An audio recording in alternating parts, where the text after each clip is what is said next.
Okay, so now you're done with giving your point of view, elaboration, as well as examples.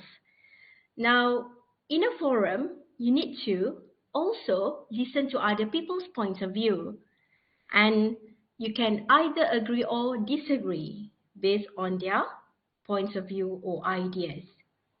Now, in a forum, it is important to listen to the speaker attentively so that you'll be able to give the appropriate comments and feedback. This will ensure that the discussion can be maintained until the desired objectives are achieved. Based on the speaker's point of view, you may either agree or disagree with them. There are a few expressions that you may adopt. So you have to remember that in a forum, after you have or when you are not stating or explaining your point of view, it is important that you need to listen attentively to other speakers as well. It is important to listen to them attentively so that you are able to give the appropriate comments or feedback, and this will ensure that the discussion or the forum runs smoothly for a certain amount of time. So if you're not listening carefully to other speakers, then you will not be able to provide them with the appropriate feedback. And then there'll be an awkward silence. So we are trying to avoid this. So when participating in a forum, besides being able to express your point of view, it is also important to be a good listener and to think critically in order to give the appropriate or perhaps the intelligent comments and feedback. So when you're giving comments to the speaker, of course, you will either express your agreement or disagreement. So if you really agree with the speaker, so these are some of the expressions that you can use to express a strong agreement. I strongly agree. I agree completely. That is certainly true. Yes, I am sure you are right. Absolutely. Exactly. I couldn't agree with you more. You have hit the nail on the head. You have made an absolutely convincing argument. I completely agree. However, if you do not want to use the expressions to convey strong agreement, perhaps you can just express agreement by using some of these expressions. I agree with you. You are right. That is true. I share the same view. I am of the same opinion.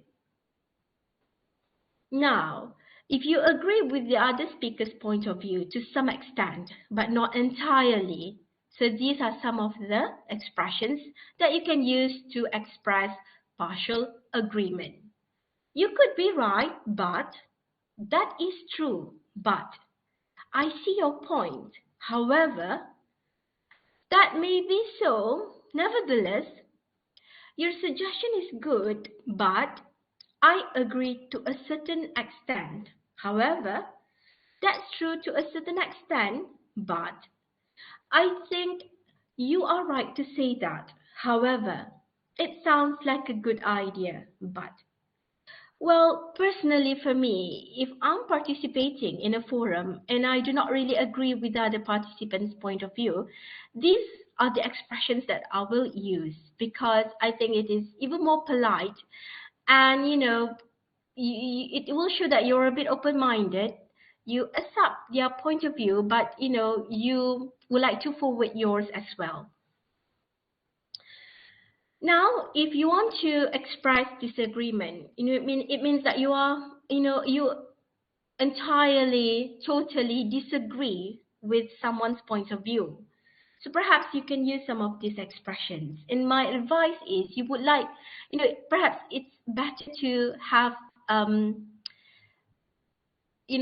phrases or sentence like, I'm sorry, at the beginning of your disagreement, before expressing your disagreement. For example, you may say, I'm sorry, but I disagree.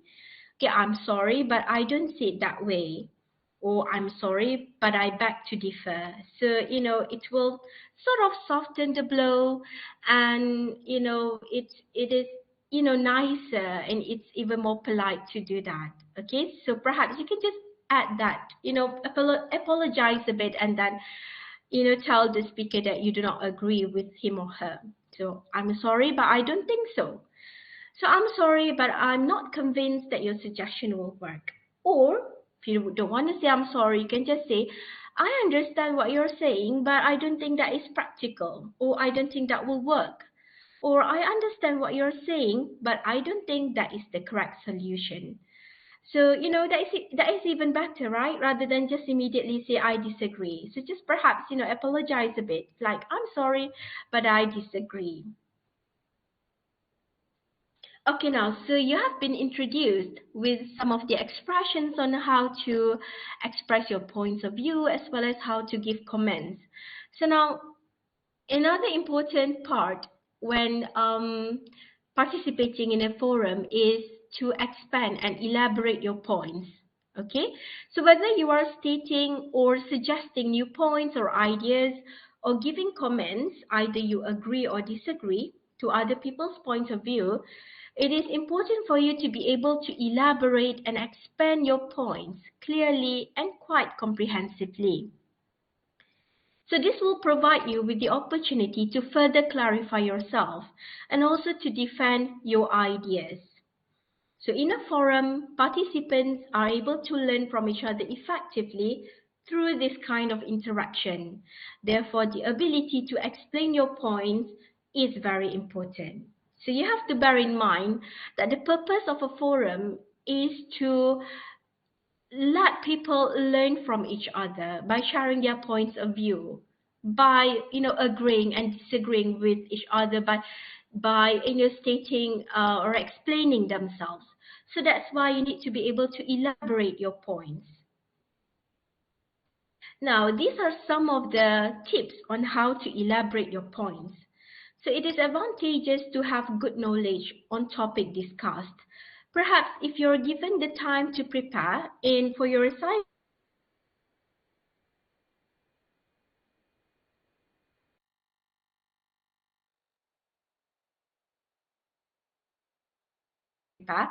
it is beneficial to do some reading or a bit of research on the topic.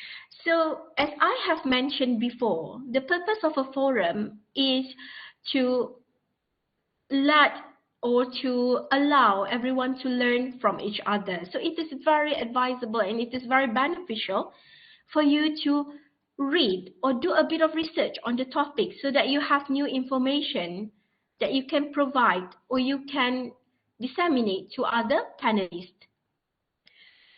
Or you may also ask yourself questions such as why, how, what, who, and when to further guide you on the elements to elaborate during the forum. Doing this will also provide you with the much needed inspiration when you are running out of ideas. So personally, I always do this. When I ran out of ideas, I would ask myself WH questions, and usually that will provide me with some points to further elaborate. This tip has saved me a lot in the past. So to further clarify your points, you may also give reasons as well as justification to your opinion and idea. This will help the listeners to understand the point of view from your perspective. You'll also be able to defend yourself. So in other words, you need to be able to explain yourself so people will understand you better. They will be able to look at things from your perspective, and you'll be able to defend your opinion. Perhaps if you're able to give a very convincing explanation, they might change their mind and agree with you.